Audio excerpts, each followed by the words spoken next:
तुरुमुंगा car bike मुहांमुही धक्का 3 गुरुतर।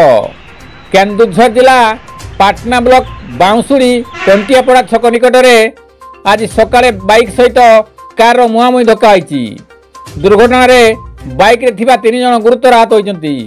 समस्त व्यक्ति माने घुटुर ग्रामर बोली जना पड़ी। गोटे बाइक जुगे 3 जन सांग होई घुटुर ग्रामर बाइक जुगे जमुना पसी गाँ को आसुवा समय मर्मन्तुद सड़क दुर्घटना होइतिला। पाटना पटू कारटी द्रुतगामी होई जाउथबा बेले सेही समय केन्दुझर पटू बाइकटी आसुवा बेले कार सहित बाइक मुहांमुही धक्का होईची, जहा फल बाइक रे थिबा 3 जन छिटकी पड़ जाइथिले। स्थानीय लोक मैंने देखी 108 आम्बुलांस गाड़ी को खबर देते और 108 आम्बुलांस 3 जन को गुरुतर अवस्था केन्दुझर जिला मुख्य चिकित्सालय भर्ती करिसेंती।